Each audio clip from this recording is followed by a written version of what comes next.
Hi students, हमारा आज का जो टॉपिक है वो है न्यूक्लियस। न्यूक्लियस क्या है, इसकी केमिकल कंपोजिशन, इसके स्ट्रक्चर और फंक्शन को स्ट्रक्चर को इसी लेक्चर में इंशाल्लाह हम कवर करेंगे। क्योंकि ये टॉपिक जो है ये थोड़ा डाइवर्स है, तो इसी एक लेक्चर के अंदर हम इसको कवर नहीं कर सकते, क्योंकि फिर लेक्चर जो है वो ज्यादा होगा। तो न्यूक्लियस क्या है? Nucleus it is controlling centre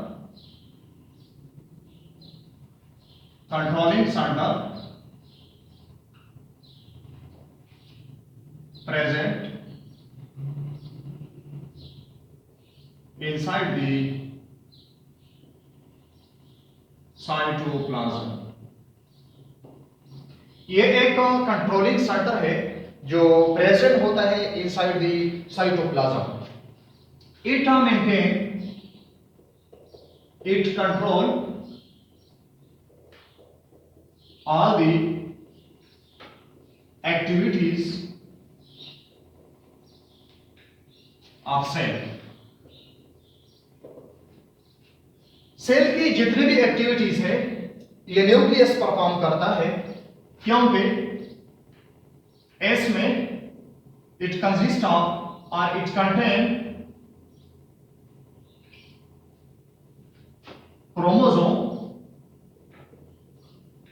chromosomes and genes।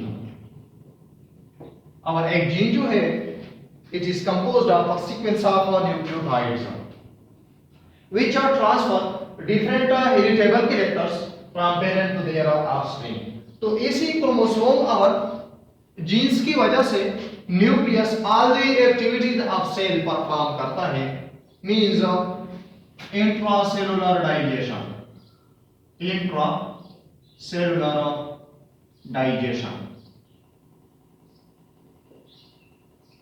इसी को परफॉर्म करने के लिए लाइसोसोम रिस्पांसिबल होता है। तो इसी लाइसोसोम के अंदर एक एंजाइम होती है in the form of lysozyme. It is the combination of hydrolases, phosphatases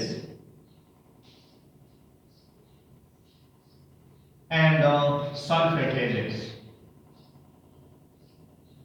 ये जितने भी एंजाइम्स है it is protein in nature. ये क्या है? प्रोटीन है। तो प्रोटीन को बनाने के लिए न्यूक्लियस में डीएनए पर मखसूस कोडिंग होती है in the form of genes. तो इसी इंट्रासेलुलर डाइजेशन को मेंटेन करने के लिए एंजाइम की जरूरत होती है। क्योंकि एंजाइम प्रोटीन इन नेचर है, तो इसी प्रोटीन को बनने के लिए न्यूक्लियस के अंदर जो क्रोमोसोम्स है which is made of DNA plus histone protein, ये इसकी कॉम्बिनेशन है। तो इसी डीएनए के ऊपर सीक्वेंस होती है, इसी सीक्वेंस को जीन कहते हैं। तो ये जीन जो है mainly responsible for all these types of enzyme which play an important role in the digestion of different food particles inside the cells. दूसरा जो वर्क है वो है हेरिडिटी।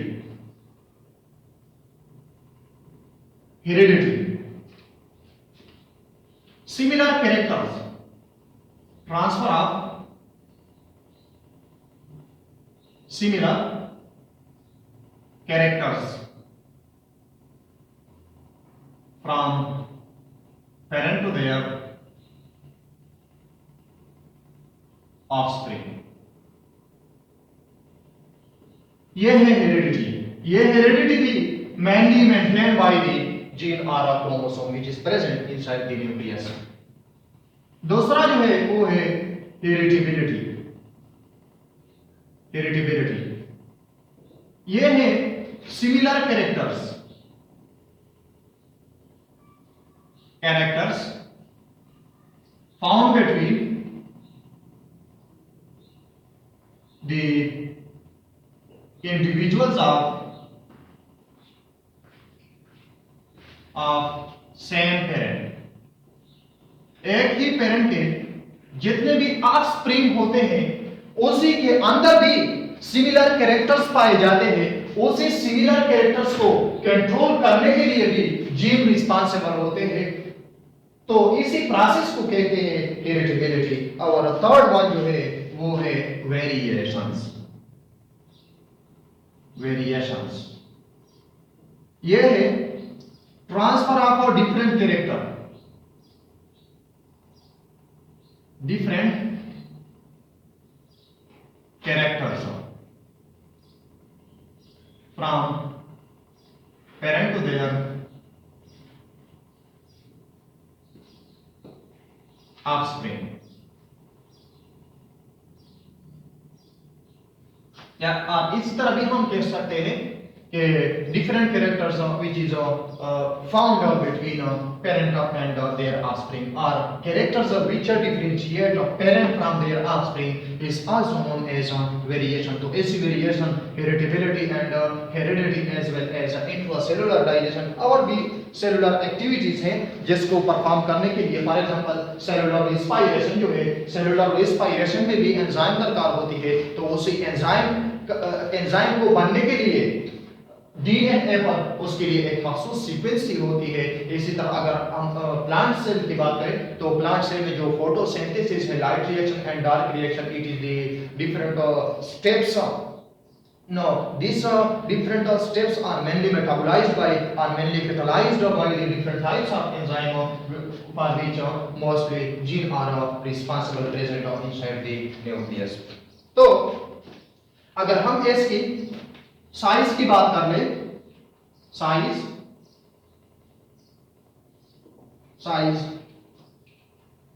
ये है 6 micrometer to 10 micrometer in diameter, ये इसकी साइज होती है। और शेप जो है वो है फ्रॉम सर्कुलर टू इररेगुलर। ये सर्कुलर भी हो सकती है, एलिप्सॉइडल भी हो सकती है, इर्रेगुलर भी हो सकती है। Vary from organism to organism, varies from cell to cells. इसी में भी इसका जो शेप होता है इसमें भी वेरिएशन आ सकते हैं।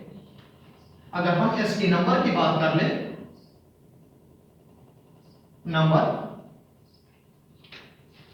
बाज़ सेल में एक ही न्यूक्लियस होती है, cell which contain single nucleus is called a mononucleate cell। mono means one। ऐसे सेल जिसमें सिर्फ एक ही एंजाइम होती है उसको हम कह सकते हैं मोनोन्यूक्लिएट। और दूसरा जो है cell which contain two nucleus, two nuclei is called a binucleate or dinucleate। For example, paramecium potato,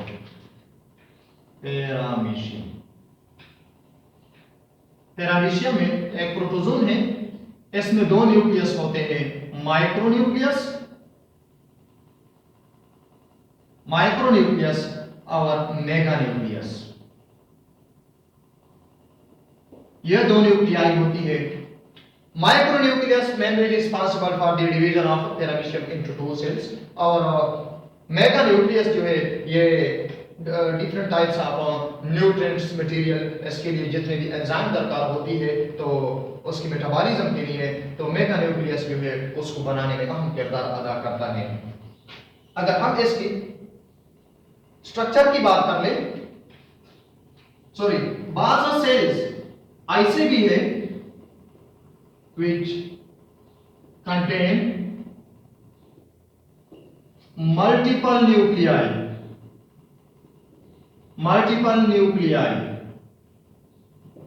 means more than 2 nuclei। तो ऐसे सेल्स को हम कहते हैं multi nucleate cells. For example amoeba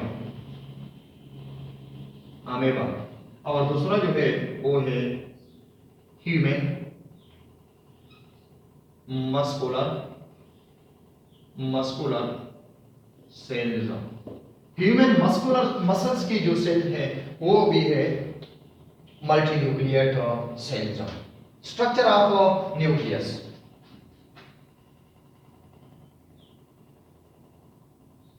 structure of nucleus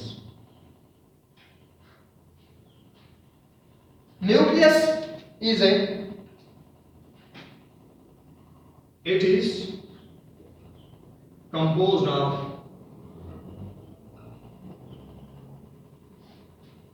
double membrane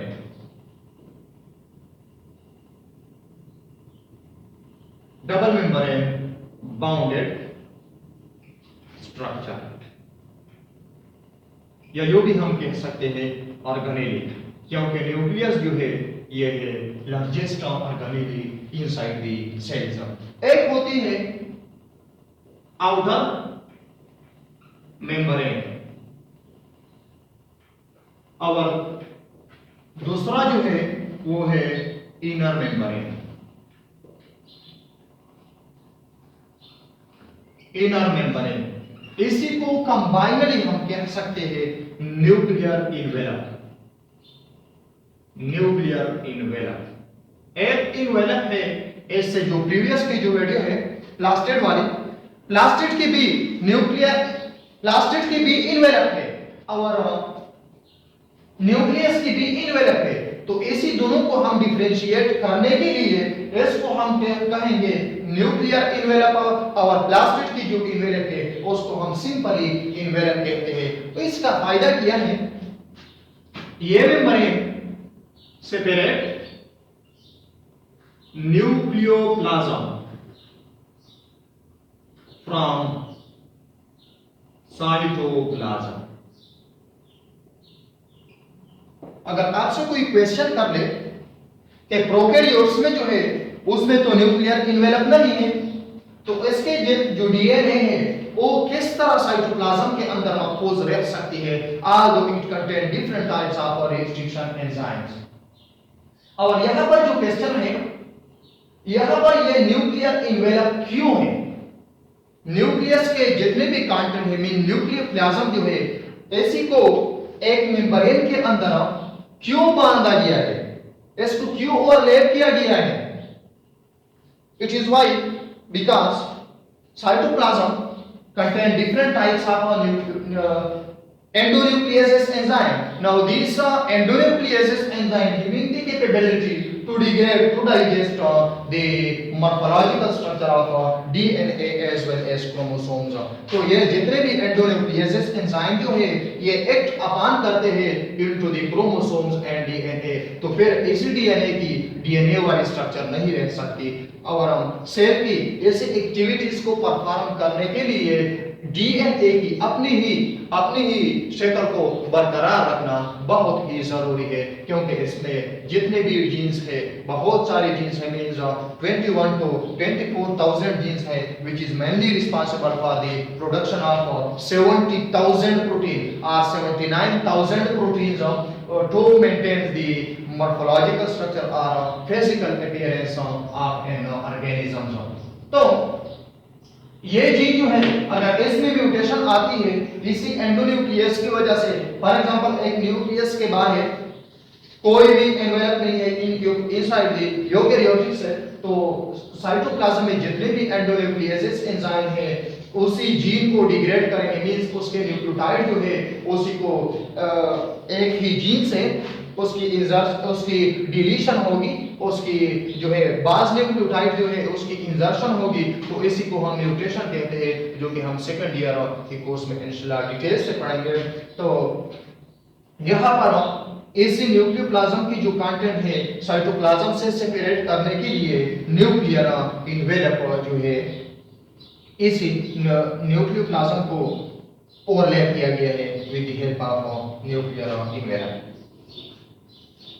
इसी तरह अगर हम इसकी केमिकल कंपोजिशन देखें न्यूक्लियर इन्वेलप की, nuclear envelope composed of lipid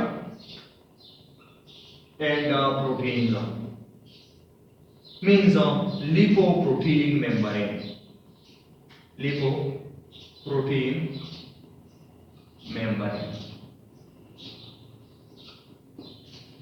ये लिपोप्रोटीन मेम्ब्रेन हमारे सेल के अंदर और यूकेरियोटिक सेल के अंदर और प्लांट सेल के अंदर जितने भी ऑर्गेनेलिस है, जितने भी ऑर्गेनेलिस है वहां वो साइटोप्लाज्म में है between nuclear envelope and cell membrane.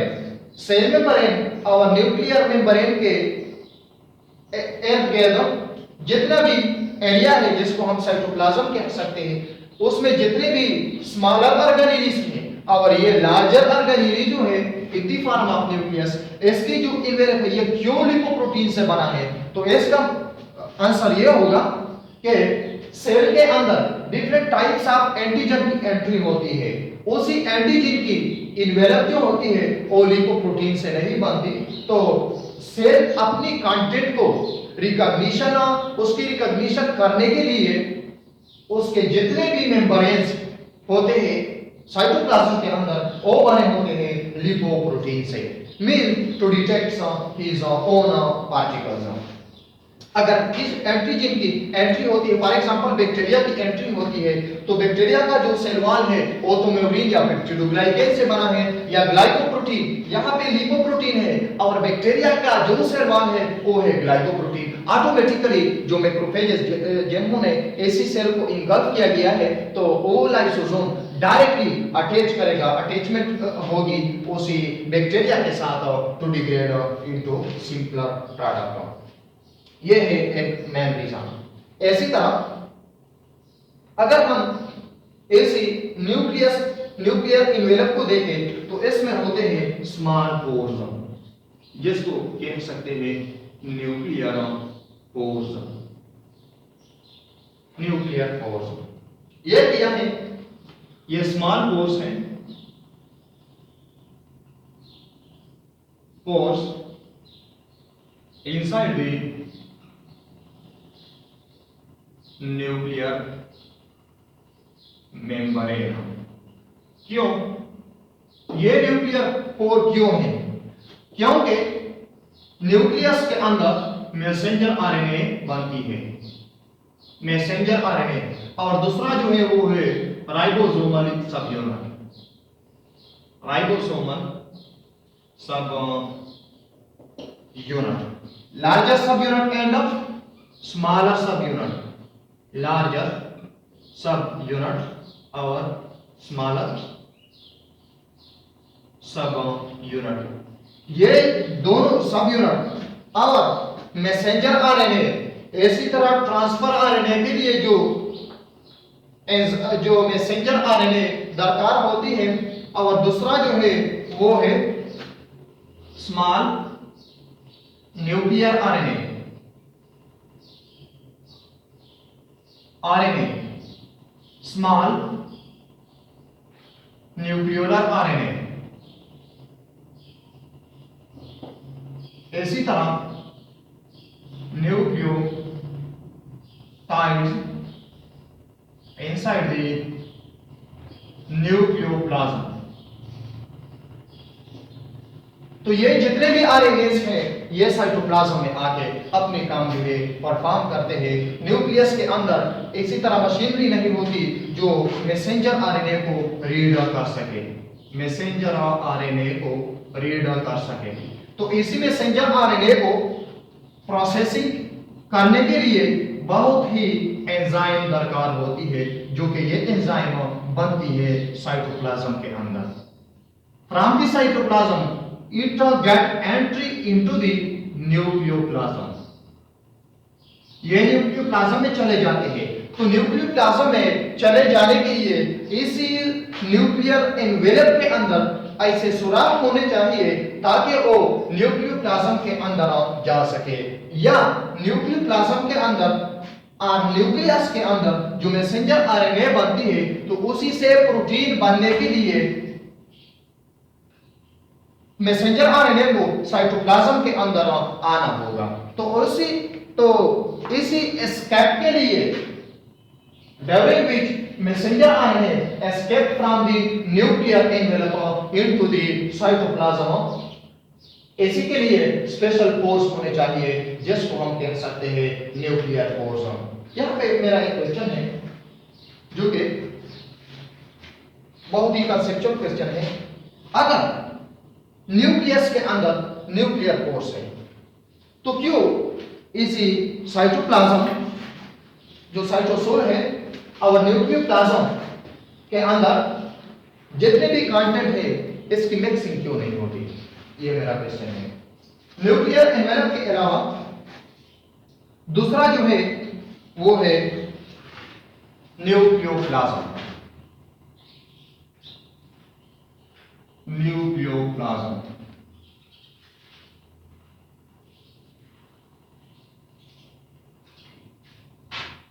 It is, यह क्या है? It is semi solid transparent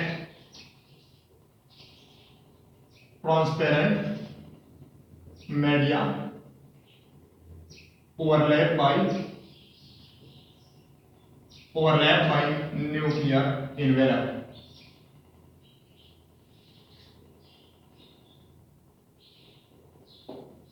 ये एक semi solid, not fully solid, क्योंकि न्यूक्लियोप्लाज्म के अंदर बहुत सारे केमिकल रिएक्शंस होते हैं जो कि उसके लिए एक लिक्विड सी मीडिया की जरूरत होती है। तो इसी लिक्विड सी मीडिया को हम कहते हैं न्यूक्लियोप्लाज्म। ये क्या होती है? सेमी सॉलिड और transparent, not opaque, because light can pass through it। एक मीडिया होती है which is mainly overlapped by the nuclear envelope। इसी को हम दूसरा जो नाम देते हैं वो है karyoplasm.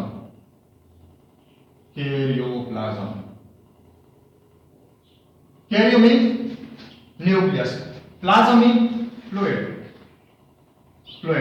Cairo means nucleus, means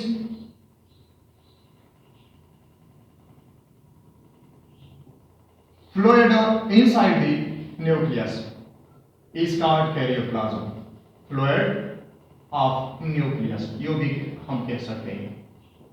fluid of nucleus is called nucleoplasm or karyoplasm। इसको हम दूसरा जो नाम देते हैं वो है कैरियोलिम्फ।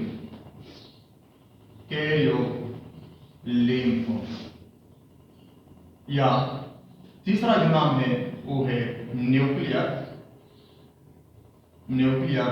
सेप। न्यूक्लियर सेप का नाम भी देते हैं। एक है सेल सेप होता है प्लांट के अंदर। Content which is mainly overlapped by the chloroplast membrane of vacuole, उसको हम कह सकते हैं सेल सेप। एक है nuclear shape. any content, any liquid content or any content which is present inside the nucleus, inside the nuclear membrane। Nuclear membrane के अंदर जितने भी चीजें हैं वो क्रोमोसोम्स है,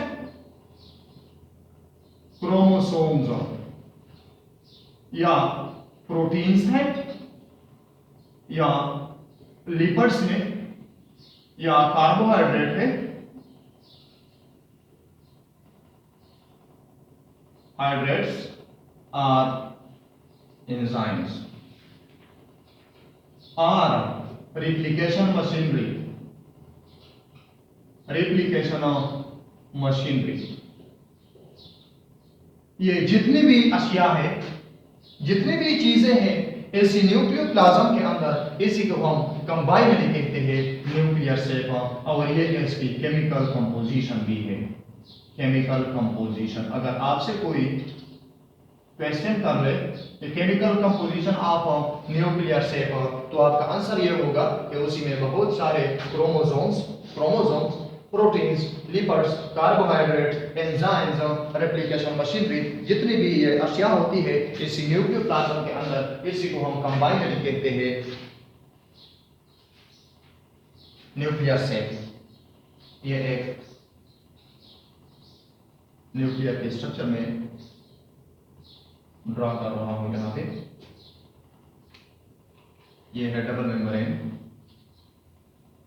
बाउंडेड स्ट्रक्चर। इसी डबल मेम्ब्रेन के अंदर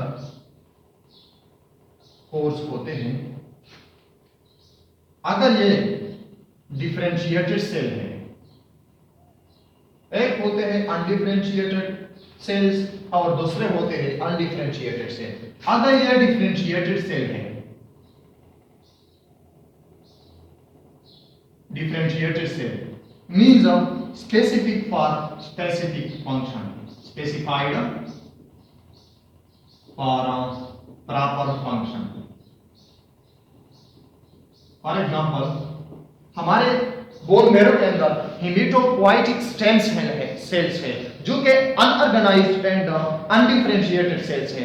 अगर ऐसी हेमेटोपोइएटिक स्टेम सेल्स की डिफरेंशिएशन हो जाए into the red blood cell, तो वो स्पेसिफाइड बन जाती है into the transport for the transport of oxygen. For example यहाँ पे आरबीसीज है, ठीक है। तो ऐसी डिफरेंशिएटेड सेल के अंदर जो न्यूक्लियर इन्वेलप होता है उसी में 3 to 4 न्यूक्लियर पोर्स होंगे, न्यूक्लियर पोर्स। अगर ये अनडिफरेंशिएटेड सेल्स है, अनडिफरेंशिएटेड सेल्स, तो उसी में ये फॉर एग्जांपल ये एक सेल है, एक सेल जो कि अनडिफरेंशिएटेड है, इसकी डिफरेंशिएशन होगी into proper organism. For example mammal cells है, तो मेमल की जो एक सेल है उसकी फर्टिलाइजेशन होगी, जाइगोट बनेगा। तो जाइगोट जो कि टोटिपोटेंट स्टेम सेल्स है, toti means total potential, it's have the ability to form proper organisms which contain trillions of enzyme. For example human being की अगर मैं बात कर लो, तो इसी एक सेल्स के साथ एक स्पर्म जो है कंबाइन होकर एक जाइगोट बनेगा। तो जाइगोट एक सेल्स में डिप्लॉइड सेल्स है, इसकी डिफरेंशिएशन होगी इनटू 50 ट्रिलियन सेल्स। तो इसी अनडिफरेंशिएटेड सेल्स की जो न्यूक्लियर इन्वेलप होती है इसमें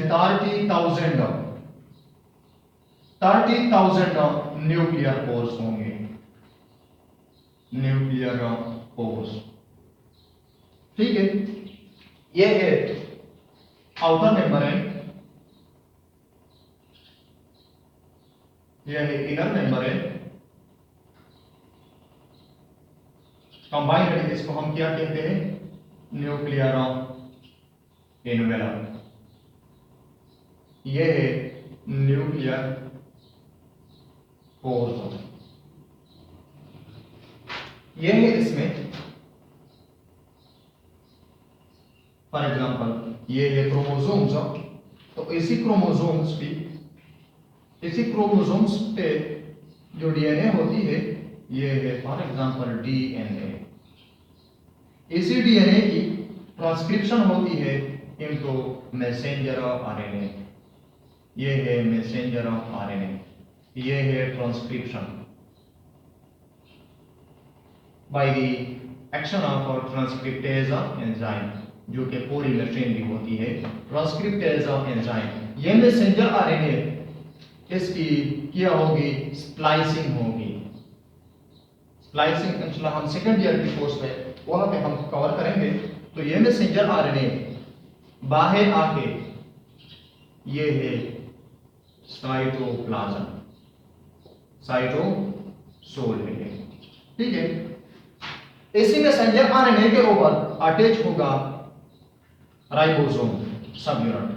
first of all smaller sub unit की जो फर्स्ट स्मॉलर सब यूनिट में जो फर्स्ट कोडिंग की रीडिंग होगी, वहां पे जब ट्रांसफर आरएनए अटैच होगी तब वहां पे लार्जर सब यूनिट की अटैचमेंट होती है। ये है फॉर एग्जांपल राइबोसोम्स। तो ऐसी मैसेंजर आरएनए को रीड करके यहाँ पे एक प्रॉपर प्रोटीन बनता है। ये है एक प्रॉपर न्यूक्लियस की स्ट्रक्चर, ये है क्या न्यूक्लियोप्लाज्म। यहां पर ये न्यूक्लियोप्लाज्म। एक और चीज भी होती है न्यूक्लियस के अंदर जिसको हम न्यूक्लियोलस कहते हैं। न्यूक्लियोलस, न्यूक्लियोलस क्या है? ये है नॉन मेम्ब्रेनिक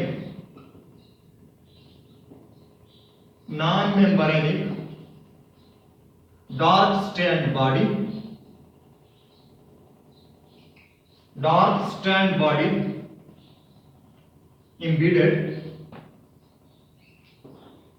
inside the न्यूक्लियोप्लाज्म। ये एक डार्क स्ट्रैंड बॉडी होती है inside the nucleoplasm. For example ये है न्यूक्लियोलस, एमेम्ब्रेनिक है। तो यहां पर भी मेरा एक क्वेश्चन है कि जब इसी क्रोमोसोम की डीएनए जो होती है इसकी रेप्लिकेशन होगी, ठीक है, तो न्यूक्लियोलस के अंदर जो डीएनए है इसकी जो है रेप्लिकेशन क्यों नहीं होती? ठीक है, it is composed of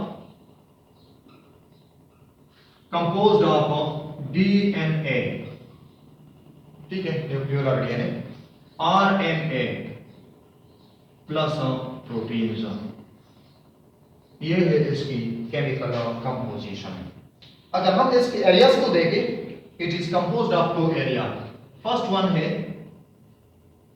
peripheral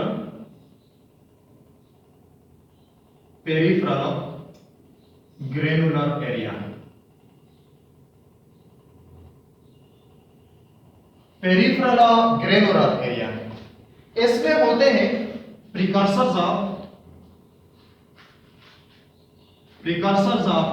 ribosomal sub units, precursors of ribosomal sub unit. ये है राइबोसोम्स की स्मॉलर सब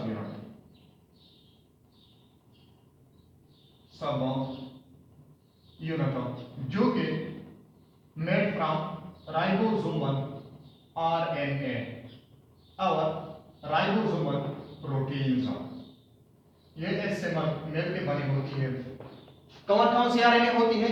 5s RNA, 6s RNA, sorry ये आरएनएस जो है 26s आरएनए और दूसरा जो है वो है 28s आरएनए। इसी 3 टाइप्स ऑफ आरएनए की कॉम्बिनेशन से लार्जर सब यूनिट बनती है।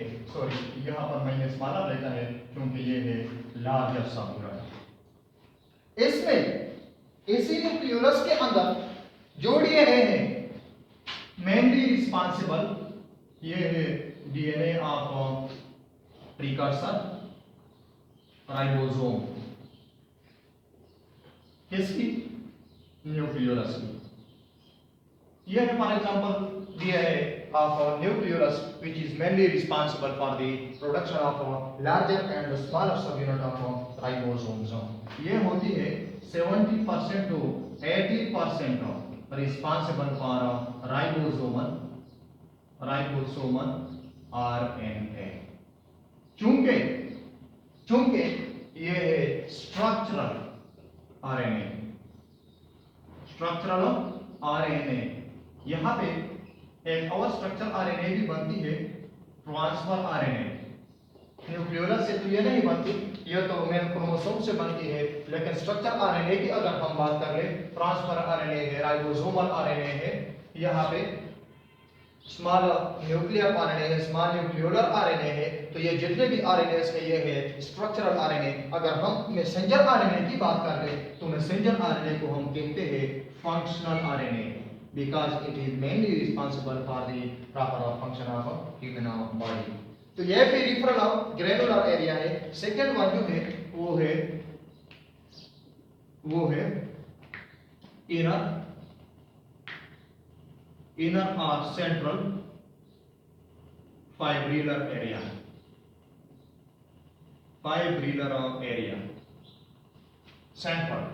सेंटर में होता है फाइब्रिल मींस थ्रेड लाइन, इसी तरह थ्रेड्स होते हैं धागे। और आउटर्स जो है वो इसी तरह होता है। It is mainly responsible for the production of larger molecular weight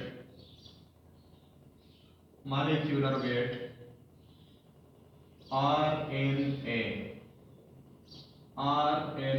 and ribosomal DNA। यहाँ पे ये जो राइबोसोमल आरएनए बनती है, एक तो ये बनती है पेरिफेरल मींस आउटर लेयर जो होती है ग्रेनुलर एरिया से, और दूसरा जो बनती है वो है राइबोसोमल डीएनए। ऐसे न्यूक्लियोलस के अंदर जो डीएनए होती है उसको हम कह सकते हैं राइबोसोमल डीएनए। ऐसे राइबोसोमल डीएनए की ट्रांसक्रिप्शन होगी इनटू द राइबोसोमल आरएनए। तो ऐसे राइबोसोमल आरएनए कंबाइन किया जाता है राइबोसोमल प्रोटीन के साथ और इसी न्यूक्लियोलस के अंदर तो generate proper subunit of ribosomes. Second होती है स्मॉलर सबयूनिट। फॉर एग्जांपल ये राइबोसोम्स की स्मॉलर सबयूनिट है, ये भी बन जाती है राइबोसोमल आरएनए से और राइबोसोमल प्रोटीन से। ठीक है, ये है हमारा आज का यूरानी का प्रॉपर न्यूक्लियस, उसकी जो स्ट्रक्चर है, किस तरह ये राइबोसोम्स को बनाता है और राइबोसोम अपना काम साइटोप्लाज्म के अंदर किस तरह परफॉर्म करता है। ये है हमारा topic. Hopefully you guys understand this topic. अगले मिलते हैं क्रोमोसोम के साथ एक नए वीडियो में। Thank you, best of luck.